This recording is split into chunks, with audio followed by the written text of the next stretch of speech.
Welcome back to the Dopesick Show you won't get sick of. I'm Spencer, and this is Sasha. I spent most of my 20s in federal prison, but I've been off heroin since April 9, 2010. Got a lot of stories about the dumb stuff I did to get put in prison.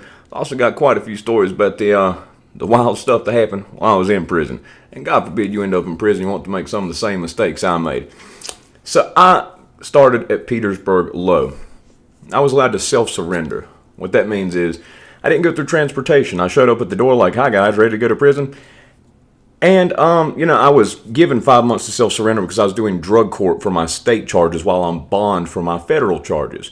So when you complete drug court, they dismiss your felony because it's a first-time program for first-time offenders. Typically, people don't do a day in jail when they do drug court. I did 13 months, did drug court. The felony didn't get wiped off my record. The felony stayed. That was part of the condition. So I had to do the program, but I didn't get none of the benefits. The only benefit I got was being allowed to stay out on bond. So I went to the medium from the low after getting in trouble, and then I went back to the low. My buddy Pinto, who done a couple videos with, he can tell you every bit of every story that I've got that's about the low. So Pinto's roommate, Brody, guy who was a pretty big dope dealer around here. There was a guy that, took off on him. Brody, Pinto, they had a gambling ticket. And the guy who took off on him, it wasn't right. He rushed him and, Brody didn't really get a chance to even fight back. And he ended up going to the hole. Because even if you get beat up in a fight, even if you don't fight back, you're still going to the hole. He kept his mouth shut. They kept him back there for a month. And, he didn't get charged with the fight. I mean, I'm sure enough witnesses, people tell. They got these computers that you can do email on. Well, people email the prison police. Yeah, I had, they harassed the piss out of me. I got piss tested, I want to say, I think it was 32 times in 2 years. They kept trying. I'm like, I ain't doing nothing. You ain't going to get me. But they swore to God I had some books sent in. They thought I had dopes in it. And they were going through every page. And about halfway through, they realized I couldn't get presents for my birthday. So my mom would send me about 10 or 15 books. So it wasn't any elaborate ploy. But anyhow, that's beside the point. Brody went to the hole. Since he went to the hole, they put somebody in his bed, in his place. They put this nasty old Chomo named Carl in his place. Now, in the low security, each building is like a different prison. The buildings that have been there since the 1930s were part of an old military prison that was later turned into a serious higher custody federal prison, and then it ultimately became Petersburg Low. The Low is not that bad of a prison. Prison sucks, but in comparison to the medium, man, the Low, never got locked in. It was a cubicle type setup. So I was in the 4-man room in the middle of the room. It had 4-foot high dividers. But there's a doorway, there's no door, but it's a doorway that enters. My doorway faced Pinto's doorway. Now he had 7-foot cubicle dividers. I quit going to the kitchen my last 18 months. I was getting really into the powerlifting, and this guy Steve, who was in for robbing pharmacies and selling steroids, actually has 3 degrees. I mean, he's a genius. But him, a doctor, a pharmacist actually, and a lawyer decided they were going to rob pharmacies because who'd believe it? They were upstanding members of the community, and they got away with it for a long time. They each made $10,000 a pharmacy, $10,000 a piece per pharmacy, and they got a good many of them. But he was a genius. He wrote my meals. I paid him to do it, and my numbers went higher and higher. And he gave me the workouts to do. And when you're stagnant working out, a lot of times it's because you don't know what you're doing. I didn't know what I was doing. Steve taught me a whole lot with that, so I made my meals. Instant rice, refried beans were typically in it, and I ate up to 15 to 20 packs of mackerel some days. I buy mackerel from people because mackerel were the money at the low security. At the medium security, it stamps, as it is at most prisons. But if there are weights on a compound, fish is typically the preferred money. Stamps really weren't a thing at the low for money. So I'm making my food in the morning at my little desk, okay? There's a little desk right there, and my doorway faces Pinto's doorway. And I hear this sound, and I look over, and it's old man Carl, and I see his shoulder just to getting it. Now he had a sheet draped from the top bunk to the bottom bunk, covering better than half of his body, but you could tell what was going on. I said, hey, what are you doing?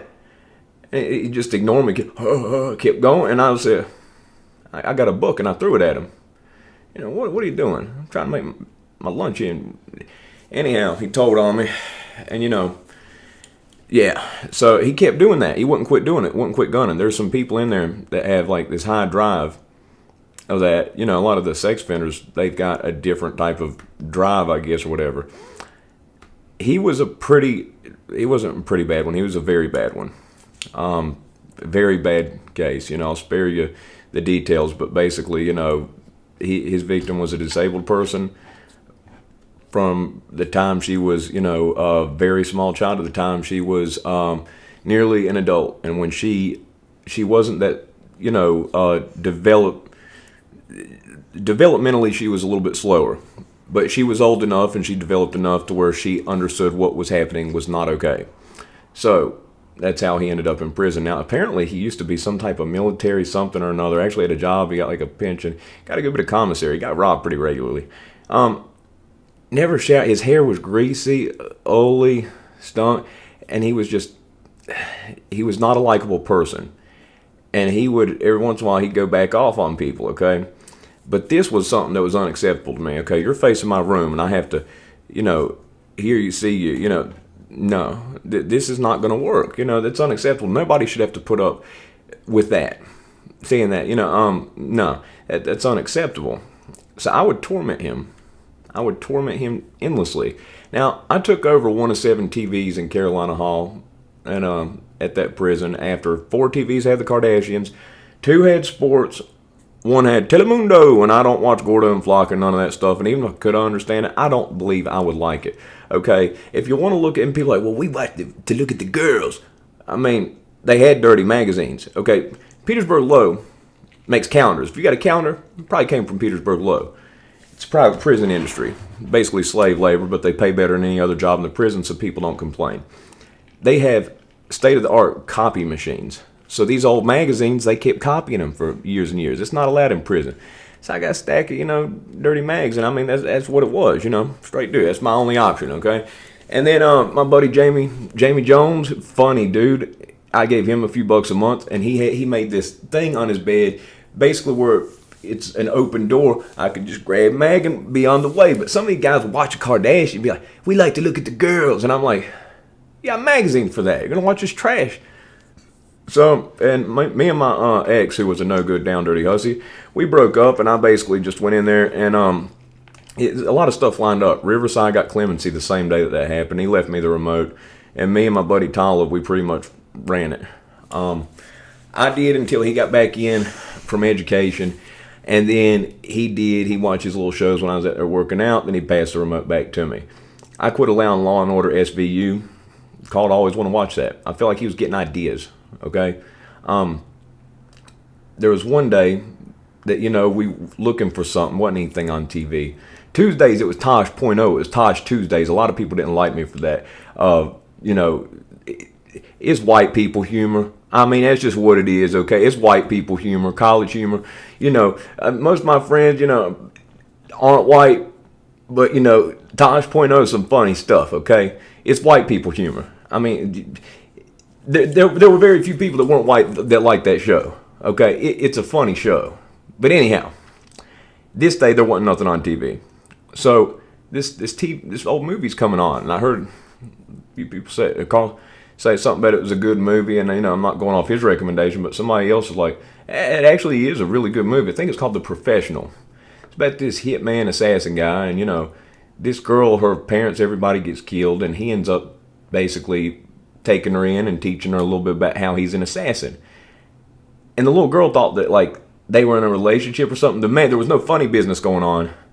But at the end of the movie, I cussed him out because I felt like he was viewing it like they had like something different. Like he was viewing it how the little girl thought things were. Okay, if you've seen the movie, you know what I'm talking about. But he kept doing this thing, like when I was talking about what I woke up to with that shoulder going on him. Every morning, and that's unacceptable, and it kept happening. It was habitually, all the time. To the point where, people on my side of the building were actually telling them, you got to get him out of here. Sometimes people in there, I didn't do it. I didn't do it because it's one of those things that it's a weird line, okay? And but if you beat up a Chomo, they let you know, well, you get a 5-year charge for that, okay? So I never saw it happen, but anyway, people were putting in notes on him and everything, saying, you got to get this man out of here. And I kept talking about it in the TV room. He wasn't in there, and there's this old man. I'm trying to remember his name. He always made the fruit salads. Pinto would know him. Old black man with the bald head. Sad story, too. They offered him a 10-year plea deal in which he refused, took it to trial, and he got 30 years. At the time I met him, he would have been out of prison for 5 years already if he'd taken that plea. Imagine a life of what-ifs if you turned down a plea deal of 10 years and then ended up getting 30 years in prison. A life of what-ifs, I can only imagine. Anyhow, so you leave that old man alone. And I said, you're defending the Chomo? What are you talking about? Leave him alone. He is not doing that. I said he is. Because Carl just be like, it's my leg. It twitches. That is not your leg twitching. Okay, he had that sheet draft halfway for a reason. Now, and it kept going, and there were a couple of the old people like saying, just leave him alone and everything. And I'm like, no, I'm not going to fix my food just to lose my appetite seeing this every morning. This is unacceptable. No. And I can't do nothing to him. He's going to go tell. I've done the drug program, got my year off. Everybody robbed him and everything else. But I mean, I'm having to deal with this every day. And I mean, it's habitual. And he won't go to the shower. That's where a normal person does that. Okay? He wouldn't do that. So anyway, I waited till one night. See, in nighttime, the TV room gets crowded. During the day, not so much. Usually at 7 o'clock, it's packed out. And everybody's got their spots, okay? And I went back to the room. I eat like 7-8 times a day. I still do, 7-8 times a day. I eat like a horse. I mean, you wouldn't believe that I weigh as light as I do, to eat as much as I do. But, it speeds up your metabolism when you eat those small meals, too, by the way. Whenever I starved myself, it was like, couldn't lose anything. But anyhow, I saw he's doing it again, but I didn't say nothing. I didn't yell or nothing. But this time, he was facing the wall. Okay, with his back turned to everybody. But see, it's cubicle opening, so there's nowhere for him to hide, okay? So I went to the TV room, and I turned off the TV, both the TVs on them. I said, everybody, I need everybody to come with me. Be quiet, don't say anything, and walk quietly. Try not to sound, some of y'all walk like you got 2 flat tires that are flopping along the ground with your little flip-flops. Make sure they stick to your feet. Walk quietly. And I got all 20, 30 people pile in front of my door, even in my room. I let them come in my room. Quiet as could be. And I was like, grabbing people and everything else because I was going to get my point across. Well, I'm going to tell me, if I know something's happening, people saying, no, it ain't happening, I know it is, I'm going to prove it, okay? Like there's some stuff, okay, the other day somebody was acting like Floyd Mayweather, some type of a genius or something like that. Now, boxing, he is an absolute genius. He is the best defensive boxer of all time. But, man, he can't read. Look up 50 Cent, Floyd Mayweather, illiterate.